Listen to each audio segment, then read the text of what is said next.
Hi everybody, it's another day in Portugal. It's very sunny today, a bit chilly, very chilly at night, but very sunny. So I'm enjoying the sun. And I wanted to do the second video now. I actually forgot to bring my thing.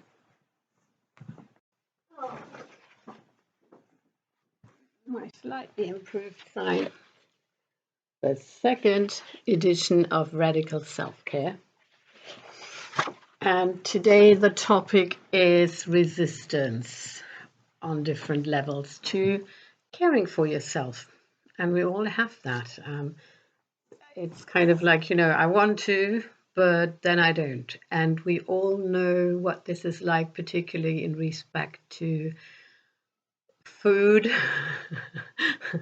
a big topic on the planet. Like, for instance, you decide that you're drinking too much coffee or that you're eating too much sugar, and you know it's not good for you. And you know that if you eat too much sugar, you will start to feel weird, your stomach feels weird, you're too acidy. There might be other things occurring, you're kind of beginning to feel vague or whatever.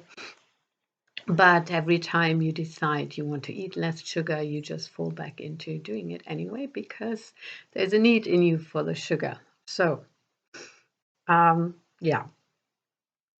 The most important thing with this sort of situation is that you do not try to work against it because it's not going to help. It's like with diets, it never leads anywhere. So what you want to do actually is validate the resistance itself and try to communicate with your resistance. First of all, the easiest part, like see what is the need. Is there the extreme form of that need would be an addiction. But if you have an addiction or you have a need that is constantly met by a certain kind of food or a certain kind of behavior, it's obviously that there's something going on. So you have to connect with the need. What is the particular situation? Because, even if you had somebody, there's like, for instance, Rosette, what's her name again? I think now I can't think of it. The lady who wrote Metaphysical Anatomy. Something Rose. I have to ask. If I find the name, I'll write it in the description below the video. It's a big book about all the emotional underlying things that could be causing symptoms or illnesses, and it's very, very thorough. She has been very, very thorough doing this.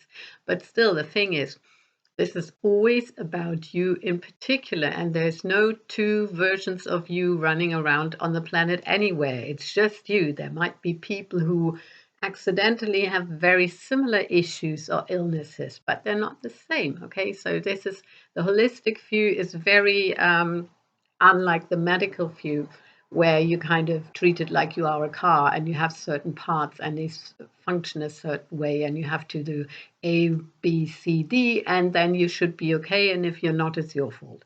So we're not doing that. We are actually looking at what is going on with you personally.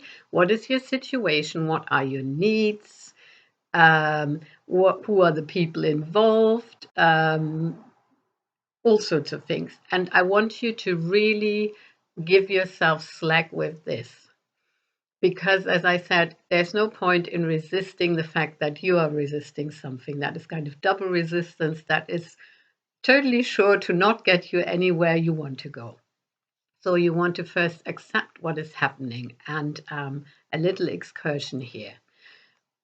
Generally speaking, you could perceive whatever's going on with you, for instance, because this is fairly well known on an emotional level. You're going through these waves. You have the top of the wave where you are filled with more and more in the vicinity of good emotions, feeling good and feeling good about yourself and getting along and being full of energy. And then you have these dips where you are feeling maybe low or tired or just like you need to cuddle up in bed and don't do anything for a day. It very much depends. So, well, actually, it's a spiral, the whole thing. The like you're coming back to things. I just want you to be aware that you are not also the same in any given moment. You have all kinds of layers and they go through all kinds of processes. So you need to give yourself room and you need to give yourself slack and say, I take time for myself, or I will, consider what is going on with me, or why do I have this resistance? I know even when I'm saying that, most people have like huge resistance, but huge resistance. And that would be the first thing to work with, to give themselves time, to give themselves space, something that most people, again, would do in some form for another person. They're quite incapable of doing for themselves because it makes them feel, they have all sorts of beliefs that makes them feel egotistical, self-centered, like they're wasting time. Then ask yourself, whose time am I wasting? I'm trying to take care of myself and I'm doing other people a favor. I'm doing myself a favor. So where is this again coming from in my particular situation with my particular history? What has happened to give me that idea, belief, that pattern where I have this internalized parent maybe who sees, oh, she's not doing anything. She's not doing anything practical or purposeful for somebody else. Horrible. We have to get her out of there. Go, clean the bathroom. Something like that. So, and then on top of that, as I said, you have these waves. These waves would be the natural form that energy flows. Now, we're living in a world where these waves are disrupted on so many levels and in so many ways. Hang on, I have to show you this because I can't really describe it at all. Do you see the waves that I did that are proper waves with the higher and the lower dips and the spiral, and then the ones below that start off as natural waves and then they go like that? Okay, this is where you are. So it's not your fault. It might be, again, different for everybody. For some people who live, and I have to be honest, if you're living in a city, which I couldn't because I'm hypersensitive, it will be worse.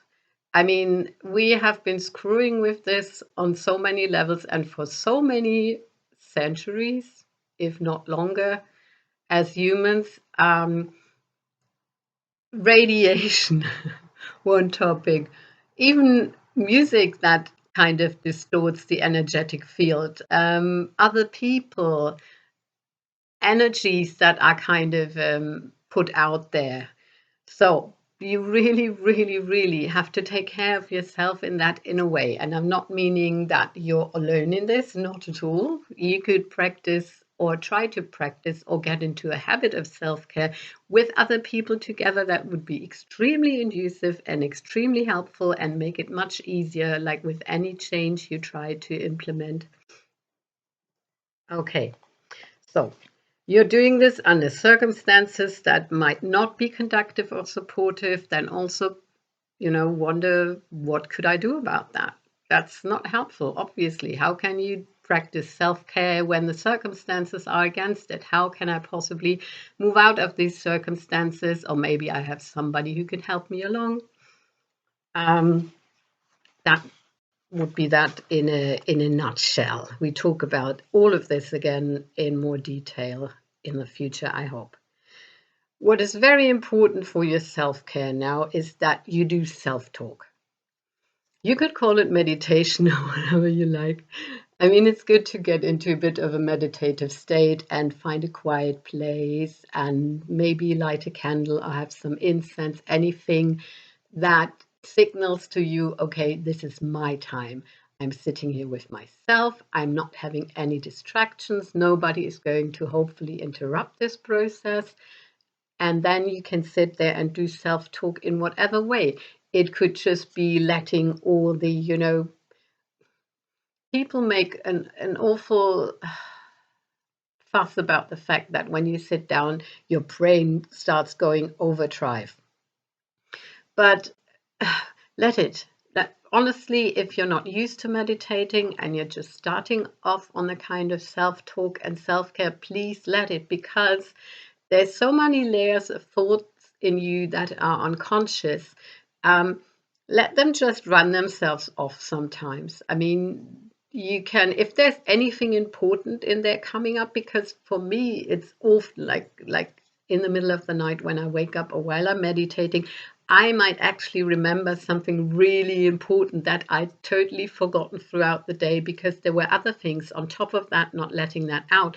So it's good to have a piece of paper and something to write. Anyway, you should always have a piece of paper, or better, even a journal to write in, so you can take notes and see how you're progressing and also look back on something if you want to. And also, it does a lot for your consciousness to see things written down. Okay.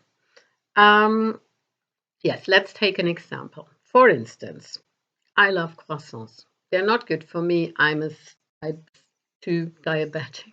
So they're made of white flour and there's butter in there and a lot of crab, but I'm in Portugal and I love them. I could just eat them every day, and I would actually, my body then, if it's too much, will signal me, don't eat this, it's not good for you. But they make me really, really happy. And that means if you have something like that, how is this meeting a need I have? What could that need be?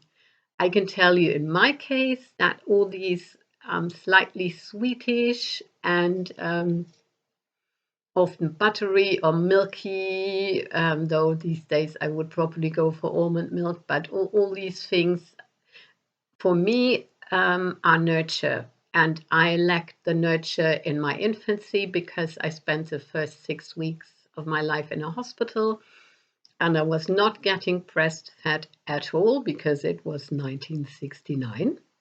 And they thought that a baby doesn't need her mother, or not even, and we're not even talking about father or the extended family. She needs a doctor to look after herself and a nurse to tell her when to eat and what to eat, and that's that. So I was basically very starved for nurture, love, all of that. And in my particular case, I know that that kind of then was met in a way which is kind of it's kind of a mix between a healing and a coping process. Obviously, the ideal thing would be to then meet with really good nurture, which I also do. Like, I could devour a kilo of mangoes no problem anytime, and that is actually kind of what I really need. But the croissant is something, for some reason, there are other things. I'm not totally hooked on this. Just an example. Um, that gives me that childhood kind of feeling of getting some, um, not not the real thing, but at least I have this. So it's kind of a sentimental thing as well. And there's a lot of things you can do about that. I mean, this is one I haven't really. I have felt into food things and into the topic of sugar. You can always decide: is this like a big thing? Is this something that is threatening my health or quality of life, or isn't it? And for that, also, it would be like super good if you're doing anything um, around self care. I have to do an extra video on that. Learn to talk to your body. That's slightly different from self talk. And usually, I mean, if you're intuitive or sensitive, it's not that hard. It's where you actually concentrate more on this part of your body, either your heart area or your belly. And if you are into any chakra meditations and stuff, you can actually tune into the chakras, but you can also tune into your different organs and how they feel. So the body talk is also very part of the self talk, and very, very important, because you can always really ask your body. And I mean, there's people who use a pendulum, and there's the people who use the muscle reaction, which also works, and there's tons of things about that on the internet, so it's not a problem to learn. Everybody can do it, honestly, and that's very, very helpful. You could then ask yourself, like in this example, what else could help me meet that need on a different level. It could also be experiencing love, for instance, from my children or animals, or any people, my father when I meet him. Though I haven't figured out whether that would stop me eating croissants. Go into that. Okay, now I want to take that away from the food issues, because it's not just about food issues. I want to talk about, let's say, relationships. Let's say you really need cuddles. Maybe that would also be a thing for me. Not as bad as it used to be. I think I've healed that quite a lot. But because of what happened when I was small, I was very starved for touch and being held and warmth. And I still kind of am. I can feel that. And if you have something like that, like you really, really need to cuddle, you really want to cuddle, it could be anything else. No, I can't think of anything. Like some people are really keen on being stroked like that, or some people are really keen on having their hair brushed. Um, yeah, anything. I'm now trying to turn towards more and more emotional and physical comfort things. I mean, it could be absolutely anything. And if you're like that, and you're not having that need met, for instance, why are you not having that need met? Um, and more important than that, I forgot that now. Our number one thing is always, always, always to validate and recognize that need, and not push it away, not say it's not possible now, not gaslight yourself in any way saying it doesn't exist. Do not let other people talk you out of it or tell you you don't have that need. You should not have that need. It's wrong to have that need, because that already happened to you when you were a child, most likely. Don't do it to yourself, okay? And yeah, they all have their origins in your childhood. You already know that. I don't have to tell you, do you? So now, what you can ask yourself always, like, for instance, you're in a relationship with somebody who does not like to cuddle at all. They hate it. They are not that much into touch, maybe beyond the anything sexual, which happens, and but you really, really want to cuddle. You could ask yourself, how could I meet that need differently? Like, are there other people in my life who are cuddly? Could I join a self-help group with people who need physical touch? They actually do exist. And there's actually people who go out there and, give some time to people to cuddle them now. And I think it's a great development. Maybe you can find something like that. Animals are good for that, though maybe it will not work in a long time. But again, that totally depends on you. It might work. Children, I don't want you to get pregnant now and have a child because you want to cuddle, because that might lead to a rude awakening in the long run. But yes, children love cuddling. I mean, if you know any children who are not getting enough cuddles, and during the pandemic there were loads of them, I can tell you. I was working as a teacher in a primary school, so I was basically hugging and getting hugged on a daily basis, which is really nice. But it was also um, quite exhausting and slightly disquieting, because I'd never experienced anything like that before. But let's not get away from our subject, which is self-care right here and now. So yeah, ask yourself, what needs to change in my life so that need can be met, however much it needs to be met. Again, that's totally dependent on you. Maybe you just need a cuddle a week. Maybe you need a daily cuddle. Maybe you need like an hour of cuddling every day. Maybe some intensive week of cuddling would heal you of that need to some extent. You have to find out yourself, okay? Because I cannot tell you.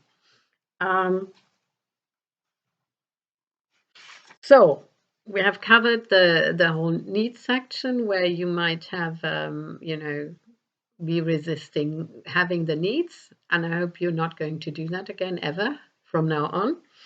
The other resistance would be resistance per se to caring for yourself, and that is actually also very, very normal because it's now a bit more complicated. It's more about parts of you that are have taken on the role that your parents or caregivers used to have. And if you want to find out anything about parts work, you can go, I will put the link underneath the video to a Teal Swan video that gives a very good example of parts work and how she does it. And I I love the way she does it, and it's really, really helpful for all sorts of things. In this case, we would be dealing with what you could call protector parts. As I said, these are a kind of usually closely linked to beliefs that you took over in your childhood. So it's kind of a conditioning thing. It's conditioning that you got because of the circumstances, but then you also, yeah, take. I say that and it's true, but please don't consider them like that. They're not your enemies. They're actually trying to protect you, or they were trying to protect you when you were a child because they could see that you were possibly acting in a way that was not in accordance with what mommy or daddy wanted. You were crying too much, or you wanted to cuddle too much.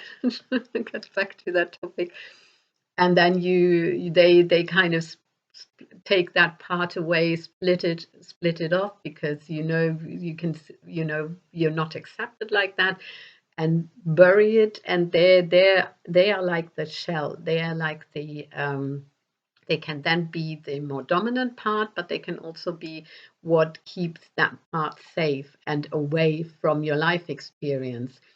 And a lot of the parts work is actually unpacking these parts from the unconscious so you can integrate them and lead a more full and successful also life. Because as long as you have all these unconscious things going on and all that unconscious pain being kept away from your consciousness, it's very hard to lead a happy life. And sorry, a lot of people are not there at all. So, but what I really wanted to talk about now, yes, resistance to caring for yourself. I said that before, could take all forms. It could take that form of you know, there being also a belief that when you take too much time for yourself or do things just for yourself, you're not being a good person because you learned, and you have that protector part that is telling you, I'm only a good person if I'm doing things for other people. Like, I was only accepted by my mother or my father or my teacher when I was doing things for them, or when I was doing things their way and not my way. So the my way part is kind of split up, and that protector part is resisting you of going that way because it thinks that you will still be cut off from society or whatever, you know, or meeting the possibility to meet your needs. So it's basically trying to help you. And these resistant part, again, you have to really, really feel into them, sit with them, find out where they come from. Usually you will get memories coming up to a degree. And also ask them, what do they need? Do they want to stay that way? Are they aware that you're an adult now? Are they aware that acting that way and being that way might not be what you need at this present moment in time? A lot of the time when you actually take these on and actually let them come into your consciousness, these parts will recognize, because I mean they're not trying to hurt you. They will recognize that they're not being helpful. They will also recognize in what way they could change and take on a different part, a different role, protecting you in a way that is conducive to your present life. Having said that, really go to that Teal Swan video, because there might be different layers of resistance. Resistance generally is like a big thing. I mean, and also the beliefs attached to that resistance, like I have to be hardworking, I have to be selfless, I have to be a good person, I have to want this and this. I mean, that even influences what you make of your life. And it's, again, not helpful if it's not what you really want to make of your life, which is part of self-care again. Everything is part of self-care. But let me think, is there anything else I wanted to say? It is most important whenever you do all these things to know that there's so many possibilities, and you always have to ask yourself what applies to me. Even when I say go to Teal Swan's video on parts work and you don't like that at all, it's you who decides, okay? There's loads of people out there, they offer a lot of tools and a lot of things you can do. Just choose what you want to do. I will give more examples as we move along, I hope. I just have to, look up people's names because I'm like really not good with names. And then it's super embarrassing. Like, so and so has a really good book on, yeah, whatever it's called. Okay, so,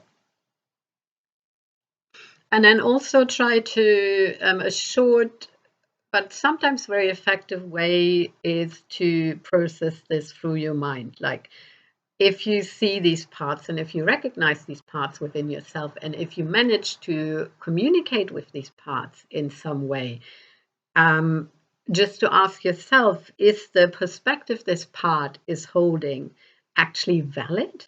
Is it really true? Because when your consciousness realizes that you've had a belief that is like just a whole lot of bullshit, and we have loads of them, we're given them in childhood when we don't question them. We just, absorb them into our being and then forget they're there. And they're really, really influencing how we're treating ourselves, particularly that. Okay, does it make sense? Is it helpful? Is it detrimental? Sometimes they might be helpful. So you want to keep them. And then on a deeper level, but I talked about that already, would be what part of me feels that way, where does it originate? And and just hope that your awareness will already take you on a big step forwards to being more able to lead a fulfilled life and being more able to take care of yourself and actually go all the way and do the things you want to do and do what you think is right for yourself, everybody else, and the planet. Yeah, more of that another time. I'm not sure what the next video will be about, possibly more about food issues, but I'm not sure yet. I will take it as it comes, which is what I want you to do. So why shouldn't I do it? Okay, much, much, much love. Take care of yourself. I totally mean it. Take care of yourself, okay? Bye-bye.